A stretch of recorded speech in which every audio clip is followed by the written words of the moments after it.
भाजपा पर बोला हमला, कहा लव जिहाद, भूमि जिहाद और वोट जिहाद जैसे नारों से अपनी ही मुस्लिम आबादी को निशाना बनाया गया है, जबकि तालिबान से दोस्ती कर भारत दोहरा रवैया अपना रहा है।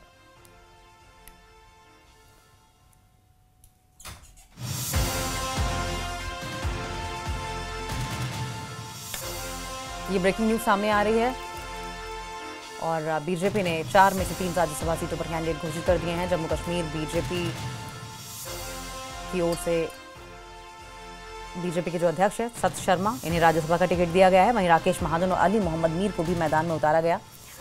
लेकिन इस बीच बड़ी अपडेट यह है कि श्रीनगर में बीजेपी की बड़ी मीटिंग हुई है और इस मीटिंग में नेता विपक्ष सुनील शर्मा ने पार्टी के 3 उम्मीदवारों को सम्मानित किया है और इस बैठक में बीजेपी के सभी 28 विधायक मौजूद रहे और राज्यसभा चुनाव को लेकर रणनीति बनाई गई है।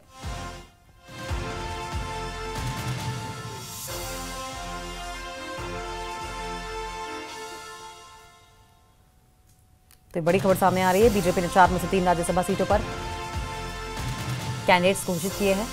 जम्मू कश्मीर बीजेपी अध्यक्ष सत शर्मा को राज्यसभा का टिकट दिया गया। वहीं राकेश महाजन और अली मोहम्मद मीर को भी मैदान में उतारा गया। लेकिन इस बीच बड़ी अपडेट यह है कि श्रीनगर में बीजेपी की बड़ी मीटिंग हुई है। इस मीटिंग में नेता विपक्ष सुनील शर्मा ने पार्टी के 3 उम्मीदवारों को सम्मानित किया और इस बैठक में बीजेपी के सभी 28 विधायक मौजूद रहे और राज्यसभा चुनाव को लेकर रणनीति बनाई गई। चलिए अब सीधा रुख कर लेते हैं। हमारे सहयोगी श्रीनगर से सरोज कफील हमारे साथ जुड़ गए हैं। सरोज, सबसे पहली बात तो यह है कि न्यूज़ 18 की खबर पर मोहर लगी है। इन कैंडिडेट्स का नाम हमने पहले ही बता दिया था। दूसरी बात ये भी बताएं कि ये जो मीटिंग हुई है, क्या कुछ इसका एजेंडा रहा है, क्या कुछ हुआ? इनमें से लेकिन एक नाम जो है उसमें कंफ्यूजन हुआ था। आज सुबह ही 3 नाम जो सामने आए हैं, जैसा आपने दुरुस्त फरमाया कि राकेश महाजन है, वाइस प्रेसिडेंट थे भाजपा के, एक रिनाउंड बिजनेसमैन है जम्मू से, और वही सत शर्मा जम्मू कश्मीर भाजपा के प्रेसिडेंट हैं और उनका नाम सामने। और साथ ही साथ में पहले नाम आया था गुलाम मोहम्मद मीर का, जो हंदवारा के रहने वाले हैं, पुरानी एफिलिएशन है उनकी भाजपा के साथ। लेकिन कुछ ही देर बाद एक नया ऑर्डर आया भाजपा की तरफ से जिसमें अपोलोजाइज किया गया और जो तीसरा नाम था वो डॉक्टर अली मोहम्मद मीर का था, जो बड़गाम से हैं। तो आपको बताते चलें कि आज यहाँ पर तमाम भाजपा के 28 एमएलएज जो थे उनकी मीटिंग हुई है। साथ ही साथ एलओपी सुनील शर्मा थे, वही पार्टी के कुछ सीनियर लीडर्स थे जिसमें से सुनील सेठी थे और साथ ही साथ general secretary organisation Ashok Kaul भी थे। मीटिंग हालांकि अभी भी चल रही है और मीटिंग का एजेंडा यही था कि अभी आपने देखा कि यहाँ पर असेंबली आने वाली है तो किस तरह से उसमें कुछ इंपॉर्टेंट बिल्स हैं जो इंट्रोड्यूस की जाएगी। लेकिन सबसे इंपॉर्टेंट पॉइंट था कि आने वाली 24 तारीख को जब राज्यसभा में इलेक्शंस हैं, वहां के लिए भाजपा की रणनीति किस तरह से रहेगी। आज एलओपी सुनील शर्मा ने जब न्यूज़ 18 से बात की तो उन्होंने कहा कि हालांकि हमने एक वर्कशॉप रखा हुआ था इन तमाम एमएलएज के लिए जो पहली बार एमएलएज बने हैं और आने वाली असेंबली में उनको किस तरह से बिहेव करना होता है, वर्क कंडक्ट कैसा रहता है, कोई बिल है उसको टेबल करने का प्रोसीजर क्या रहता है, 0 आवर जो रहता है, उस सब के बारे में समझाने के लिए। लेकिन कहीं ना कहीं जब आज ये 3 नाम सामने आए हैं कैंडिडेट्स के, उसके बाद वो मीटिंग पोस्टपोन करके अब तमाम जो सारा फोकस इस वक्त है वो ये है कि राज्यसभा में जब 24 तारीख को वोटिंग होगी उसकी रणनीति किस तरह से बनेगी, ऐसा सुनील शर्मा ने कहा है। अब देखिए, पॉलिटिकल पंडित्स की माने अंकिता, हम तो कहीं ना कहीं अगर क्रॉस वोटिंग होती है, यानी कि कुछ इंडिपेंडेंट कैंडिडेट्स या जो हम कहेंगे ऑपोजिशन में इस टाइम पॉलिटिकल पार्टीज है, जैसे सजाद गनी लोन है, वही इंजीनियर रशीद के भाई शेख खुर्शीद है, साथ ही साथ आप देख लीजिए पीडीपी की 3 वोट्स रहेंगे क्योंकि 3 सीट्स आई हैं उनकी, 3 एमएलएज उनके भी है। तो अगर कहीं ना कहीं क्रॉस वोटिंग हुई वो बेनिफिट होगा भाजपा को। और अगर क्रॉस वोटिंग नहीं होती है तो जाहिर सी बात है नेशनल कॉन्फ्रेंस का अपर हैंड है, क्योंकि ये सारा आंकड़ों का खेल होता है। नेशनल कॉन्फ्रेंस की अपनी 40 से 41 सीटें, वही भाजपा की 28 सीटें हैं। लेकिन निर्भर करेगा कि जो इंडिपेंडेंस है या जो बाकी ऑपोजिशन में जिनको 1-1, 2-2 सीट्स मिली थी वो अपना वोट किसको डालेंगे। तो कुल मिला के बात करें, काफी ज्यादा एक्टिव हो रहा है अब जम्मू कश्मीर, स्पेशली आने वाले 1 मंथ में, जिसमें न सिर्फ अभी न सिर्फ अभी जिसमें आप अपर हाउस के इलेक्शंस हैं, साथ ही साथ अभी 2 सीट्स हैं यहाँ, बाइपोल होना है बड़गाम की सीट, नगरोटा की सीट पे, और उसके बाद सरोज, मैं इसी सवाल पे आने वाली थी। आपने जिक्र पहले ही कर दिया बाइपोल इलेक्शंस का। राज्यसभा सीट्स को लेकर तो गहमा-गहमी लगातार बनी ही हुई थी। ये भी आरोप लगाए जा रहे थे कि क्या वजह है कि एक सीट पर कैंडिडेट नहीं उतारा जा रहा है और डिले जो अनाउंसमेंट में हो रहा था इसको लेकर भी तमाम बातें हो रही थी। लेकिन बाइपोल इलेक्शंस भी होने हैं, इसको लेकर क्या गहमा-गहमी दिखाई दे रही है? देखिए, बाईपोल इलेक्शंस हैं, उसकी भी काफ़ी ज़्यादा तैयारियां चल रही हैं। कई सारी पॉलिटिकल पार्टीज़ हैं जिन्होंने ऑलरेडी अपने कैंडिडेट का नाम डिक्लेयर कर लिया है बडगाम की सीट पे। सीएम उमर अब्दुल्ला ने बडगाम के लोगों को ये वादा किया था कि 2 जगह से उठे थे वो, गांधरबल और बडगाम से, और ये वादा किया था कि जहां से मुझे ज़्यादा मेजॉरिटी मिलेगी यानी ज़्यादा वोट्स मिलेंगे वो सीट में नहीं छोड़ूंगा। और बाद में उन्होंने वही बडगाम की सीट छोड़ी क्योंकि ज़्यादा वोट उन्हें वहां से मिले थे, न कि गांधरबल से। लेकिन कहीं ना कहीं इस वक्त मुकाबला जो है स्पेशली बडगाम सीट पे काफ़ी ज़्यादा टफ होने वाला है, क्योंकि कई सारे कैंडिडेट्स जो है इस बार इस पॉलिटिकल फ्रेम में हिस्सा बनेंगी। कई सारे इंडिपेंडेंट्स हैं जिनका नाम अभी सामने आया भी नहीं है। तो नेशनल कॉन्फ्रेंस के लिए काफ़ी ज़्यादा चैलेंजिंग होगा, वो भी तब अगर जो उनके वहां पर आगा रूल्ला है, एमपी है, अगर उन्होंने डायरेक्ट सपोर्ट नहीं दिया नेशनल कॉन्फ्रेंस को, क्योंकि आप भी बखूबी जानते हैं इस वक्त आगा रूल्ला और नेशनल कॉन्फ्रेंस के बीच में एक दरार चल रही है।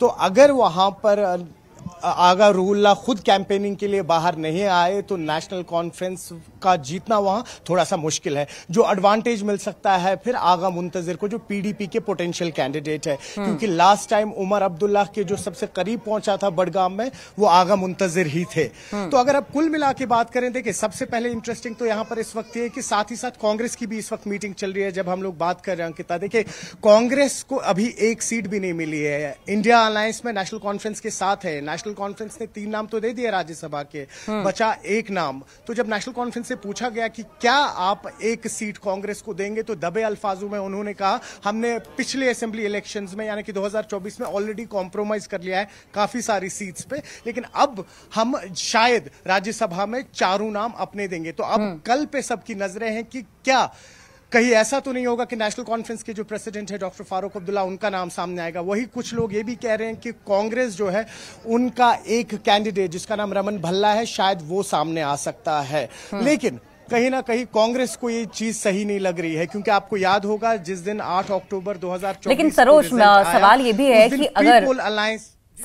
अगर नेशनल कॉन्फ्रेंस कांग्रेस को ये एक सिंगल सीट नहीं देती है तो इसका इफेक्ट क्या होगा, और अगर कांग्रेस के हम जनाधार की बात करें उस पर क्या इंपैक्ट होगा, और ये राज्यसभा इलेक्शंस जो हो रहे हैं पॉलिटिकल सिनेरियो को अगर देखा जाए तो ये कितना इंपॉर्टेंट है, कितना क्रूशियल है इस वक्त? देखिए, पहला सवाल तो ये कि बहुत ज्यादा इंपॉर्टेंट है कांग्रेस के लिए। अगर उनको एक सीट नहीं मिलती तो वहां पर क्लियर इंडिकेशन होगी कि नेशनल कॉन्फ्रेंस और कांग्रेस के बीच फ्रैक्शन आया है। और ये रीजनल अलायंस नहीं है, ये नेशनल अलायंस है। इसमें कई सारी और पार्टियां हैं, जैसे तृणमूल कांग्रेस है, कई सारी और साउथ से जो जुड़ी हुई पार्टियां हैं। तो वो कहीं ना कहीं फ्रैक्शन जो है वो इंडिया अलायंस में आएगा, न सिर्फ नेशनल कॉन्फ्रेंस और कांग्रेस के बीच। वही आपका जो दूसरा सवाल है, देखिए राज्यसभा काफी ज्यादा इंपॉर्टेंट, क्योंकि 2021 से जम्मू कश्मीर की रिप्रेजेंटेशन नहीं थी राज्यसभा में, अपर हाउस में। आप देखें 2021 में लास्ट जो टेन्यूअर था तमाम एमपीज का वो खत्म हुआ था, जिसमें फॉर्मर गुलाम नबी आजाद भी थे। तब से लेके अभी तक करीबन 5 साल का वक्त हुआ जहां पर राज्यसभा में रिप्रेजेंटेशन नहीं थी जम्मू कश्मीर के लोगों की। और कहीं ना कहीं अब जब रिप्रेजेंटेशन मिलेगी तो यहाँ के कई सारे मुद्दे उठाए जाएंगे। अब इस सब में देखिए अंकिता, आखिर में यही कंक्लूड करके कहेंगे कि 4 सीट्स पे मुकाबला है राज्यसभा का, और कहीं ना कहीं जिस हिसाब से इस वक्त गणित और आंकड़े बन रहे हैं, इस सब पॉलिटिकल क्योस में या जो ये नेशनल कॉन्फ्रेंस और कांग्रेस की लड़ाई चल रही है, इसमें बेनिफिट भाजपा को होगा। और अगर भाजपा ने यहाँ 1 या 2 सीट भी निकाल लिए 4 में से, तो यहाँ पर भाजपा की फुल फ्लेज्ड एंट्री हो जाएगी पॉलिटिकल स्पेस में। बिल्कुल ठीक कह रहे हैं सरोज, हम माफ कीजिएगा आपको रोक रहे हैं, लेकिन आप बने रहिएगा हमारे साथ। एक छोटे से ब्रेक के पास दोबारा आपके पास लौटेंगे, हम रुकेंगे यहाँ पर एक ब्रेक के लिए।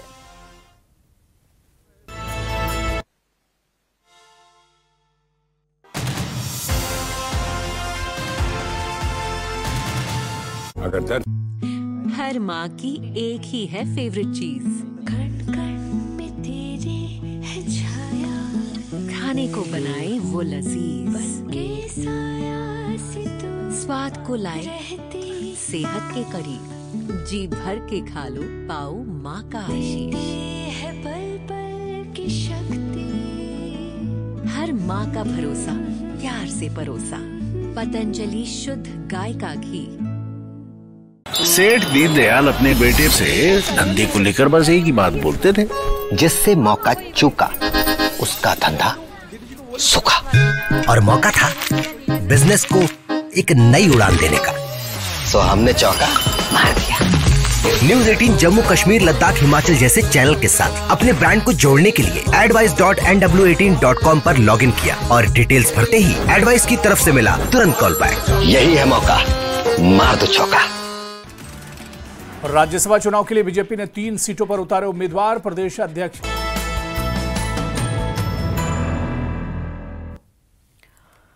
और श्रीनगर में नेशनल कॉन्फ्रेंस के महासचिव अली मोहम्मद सागर की अगुवाई में पार्टी विधायकों की एक मीटिंग हुई और इस मीटिंग में राज्यसभा चुनाव के लिए पार्टी के उम्मीदवार चौधरी मोहम्मद रमजान, सज्जाद किचलू और शमी ओबरॉय मौजूद रहे।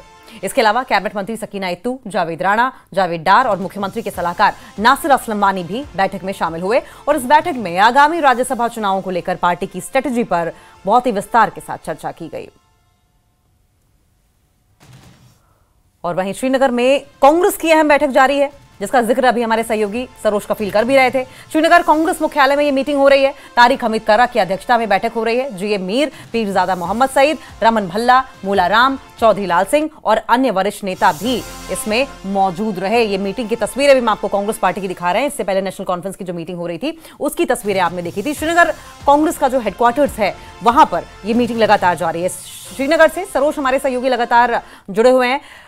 सरोज, एक तरफ नेशनल कॉन्फ्रेंस की ये मीटिंग हुई, दूसरी तरफ आपने बताया ही था कि किस तरीके से कांग्रेस पार्टी की मीटिंग हो रही है। रिलेशंस की अगर हम बात करें नेशनल कॉन्फ्रेंस की और कांग्रेस की, हमने पहले भी चाहे स्टेटहुड के रिस्टोरेशन का मुद्दा हो या अन्य मुद्दे हो, दोनों पार्टियों में खींचतान, रस्साकशी और क्रेडिट की होड़ देखी है। क्या लगता है कि ये जो एक सीट पर पेच फंसा हुआ है ये कितना संभलेगा, कितना इसका सॉल्यूशन मिलेगा, और अगर नहीं संभल पाया तो हम रिलेशंस की बात कर रहे थे सरोज, उस पर क्या असर पड़ेगा? बिल्कुल सही कह रहे हैं। कहीं ना कहीं एक डिसाइसिव फैक्टर रहेगा कि उसके बाद कांग्रेस चाहेगा क्या अलायंस में रहना नेशनल कॉन्फ्रेंस के साथ, अगरचे उन्हें ये एक सीट नहीं मिली। देखिए अंकिता, यही बात चल रही थी 8 अक्टूबर पिछले साल 2024 में जब रिजल्ट आता है। पहली बार ऐसा होता है कि नेशनल कॉन्फ्रेंस और कांग्रेस प्रीपोल अलायंस करता है, वरना अगर आप कश्मीर का इतिहास देखें, रिकॉर्ड देखें, तो जब भी अलायंस हुआ है वो रिजल्ट्स के बाद ही हुआ है। भले फिर वो एनसी का रहा हो कांग्रेस के साथ, या कांग्रेस और पीडीपी भी एक साथ एक टाइम पे यहाँ पे रूल कर रहे थे 2002 से 2008 तक। तो कहने की बात है कहीं ना कहीं नेशनल कॉन्फ्रेंस जो है उन्होंने एक बैक सपोर्ट रेडी रखा था, लेकिन उन्हें भी नहीं पता था कि उन्हें पूर्ण बहुमत मिलेगा, यानी 40 से ऊपर सीट उन्हें अकेले ही मिलेंगी। जो ही रिजल्ट आया कांग्रेस महज 6 सीटों पे रहा। इमीडिएटली उसी दिन इक्वेशन चेंज हो गई, क्योंकि नेशनल कॉन्फ्रेंस को लगा कि अब हमें कांग्रेस की जरूरत नहीं है। आपको याद होगा कि हाल ही में हमारी रियासत हमारा हक के तहत कांग्रेस के तमाम सीनियर लीडर्स जो हैं जंतर मंतर गए थे, वहां पर प्रोटेस्ट किया था स्टेटहुड की रेस्टोरेशन को लेकर। वहां नेशनल कॉन्फ्रेंस का कोई रिप्रेजेंटेटिव नहीं था। हालांकि जब उमर अब्दुल्ला से हम लोगों ने सवाल पूछा कि आप दिल्ली क्यों नहीं गए थे, तो उन्होंने क्लियरली कहा हमें कोई न्योता नहीं मिला था। जबकि फिर कांग्रेस की सीनियर लीडर्स ने कहा कि शादी बारात नहीं थी कि न्योता दिया जाता, स्टेटहुड का मसला था, सबको आना चाहिए था। तो कहीं ना कहीं कांग्रेस और नेशनल कॉन्फ्रेंस पिछले 1 साल से जितने भी ये मुद्दे बन रहे हैं अलग अलग ओपिनियंस रखते हैं। जैसा उन्होंने खुद भी कहा था कि कॉमन मिनिमम प्रोग्राम के तहत हमने ये अलायंस बनाई है, लेकिन इसके बियॉन्ड हम दोनों पॉलिटिकल पार्टीज की पॉलिटिकल आइडियोलॉजीज और अप्रोच बहुत अलग है, बहुत मुख्तलिफ है। और इतना अलग ना हो जाए अब अंकिता कि ये लोग कंप्लीटली अलायंस से भी अलग हो जाए, और वो इंपैक्ट आप न सिर्फ रीजनल लेवल पे देखेंगे, वो आप देखेंगे कि नेशनल लेवल पे पैसे पड़ेगा। क्यों? क्योंकि अलायंस जो है, जिस तरह से मैं आपसे कह रहा था, नेशनल अलायंस है, राइट, इंडिया अलायंस। तो इसमें फिर टीएमसी का कैसा सपोर्ट रहेगा आने वाले टाइम में, फिर वहां पे भी इलेक्शंस है। कई सारी अलायंसेज इनकी साउथ इंडिया की हैं, कई सारी अलायंसेज इनकी मुख्तलिफ पॉकेट्स में है। आम आदमी पार्टी के साथ आप देख लीजिए, वो महराज मलिक जो यहाँ का सोलो एमएलए था, हालांकि उसको लेके नेशनल कॉन्फ्रेंस वोकल रहा, लेकिन आप देखेंगे महराज मलिक के अरेस्ट से पहले वो अब नेशनल कॉन्फ्रेंस के खिलाफ भी बोलना शुरू कर दिया था उन्होंने। तो कहीं ना कहीं नेशनल कॉन्फ्रेंस भी क्लियर है, और लग यही रहा है कि शायद एक सीट मिल जाए, वो भी कल डिक्लेयर होगी, और मोस्ट लाइकली कांग्रेस के जो रमन भल्ला है उनको एक सीट दी जाएगी। लेकिन अगर यहाँ के पॉलिटिकल पंडित्स की बात माने, एनालिस्ट की बात माने, तो वो कह रहे हैं रमन भल्ला वो एक स्केपगोट बन गए हैं, बलि का बकरा बन गए हैं, जो कहीं ना कहीं एडवांटेज देगा आगे भाजपा को। जी अंकिता। सरोज, पीडीपी की अगर बात करें तो पीडीपी का क्या ग्राउंड इस वक्त राज्यसभा चुनाव और बाईपोल्स इलेक्शंस में दिखाई दे रहा है? क्या ग्रेविटी है इस वक्त?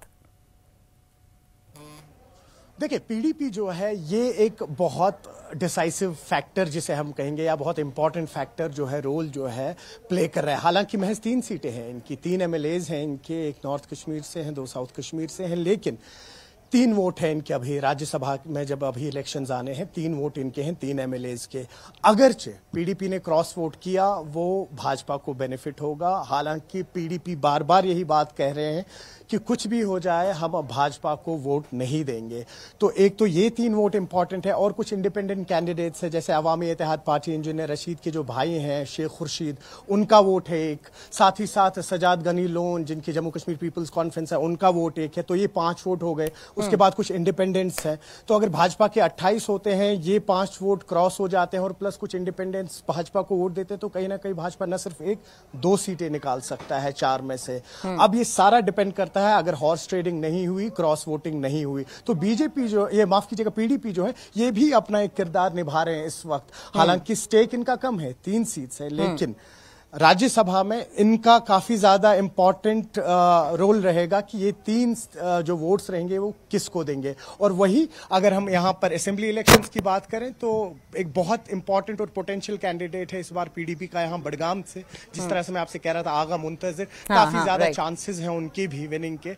तो पीडीपी जो है वो भी सटल वे में इस वक्त अपना रोल निभा रहे हैं। अभी जहां हम खड़े हैं, कुछ देर पहले यहाँ पीडीपी की सदर महबूबा मुफ्ती आई, एक स्पीच दी उन्होंने, हालांकि मीडिया से बात नहीं की, और क्लियरली उमर अब्दुल्ला की गवर्नमेंट को टारगेट किया, जहां पर उन्होंने 12 गैस सिलेंडर देने का जो वादा किया गया था मैनिफेस्टो में नेशनल कॉन्फ्रेंस की, फ्री इलेक्ट्रिसिटी देने का बात की थी। तो कहीं ना कहीं अगर इस नेशनल कॉन्फ्रेंस की बात करें, ऑपोजिशन चारों ओर से नेशनल कॉन्फ्रेंस को घेर रहा है और जवाब मांग रहा है कि पिछले 1 साल में आपने क्या किया। तो वो भी राज्यसभा और अब जो यहां पर बाईपोल्स है उसके पहले, ये कहीं ना कहीं जो इमेज बन रही है नेशनल कॉन्फ्रेंस की, ये उनको डेंट कर सकती है। तो अभी वो आने वाले दिनों में ही पता लगेगा। बिल्कुल, बहुत बहुत शुक्रिया सरोज आपका, ये तमाम इक्वेशन और पॉलिटिकल डायनामिक्स हमें समझाने के लिए। आप नजर बनाए रखें, आगे भी इस पर आपसे अपडेट लेते रहेंगे।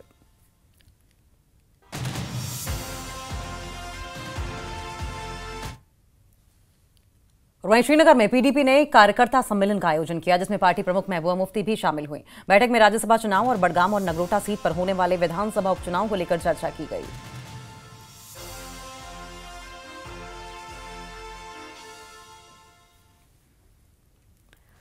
राज्यसभा के लिए बीजेपी उम्मीदवार राकेश महाजन ने पीएम मोदी, गृहमंत्री अमित शाह, तरुण चुग और सत शर्मा का आभार जताया। न्यूज 18 से बातचीत करते हुए उन्होंने कहा कि बीजेपी विश्वसनीयता जमीनी कार्यकर्ताओं को प्रतिनिधित्व का अवसर देती है। नामांकन का कल आखिरी दिन है और मैं व्यक्तिगत रूप से प्रत्येक विधायक से बात करूंगा और उन्हें बताऊंगा कि जम्मू कश्मीर के लिए मेरा रोड मैप क्या है। पूरा विश्वास है कि बीजेपी 3 राज्यसभा सीट जीतेगी। बिल्कुल। अब सबसे पहले तो जो हमारे जो नॉमिनेटेड कैंडिडेट है यहाँ से राकेश महाजन से उनसे बात करते हैं। महाजन जी, बहुत मुबारकबाद आपको। इससे पहले भी कई सारी जिम्मेदारियां, कई सारे पद है जो आपने संभाले हैं। एक्सपेक्टेड था कि आपका नाम आएगा सामने?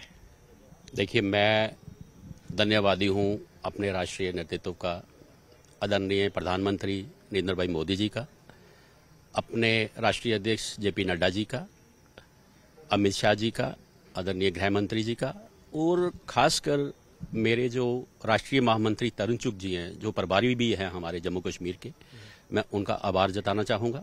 और साथ ही साथ मेरे प्रदेश के प्रदेश अध्यक्ष सत शर्मा जी और मेरे संगठन महामंत्री जो समय समय पर मुझे गाइड करते रहे, मुझे पार्टी की विभिन्न जो भी जिम्मेवारियाँ मिली उनका मैं निष्ठापूर्वक आज तक उसका निर्वहन करता रहा।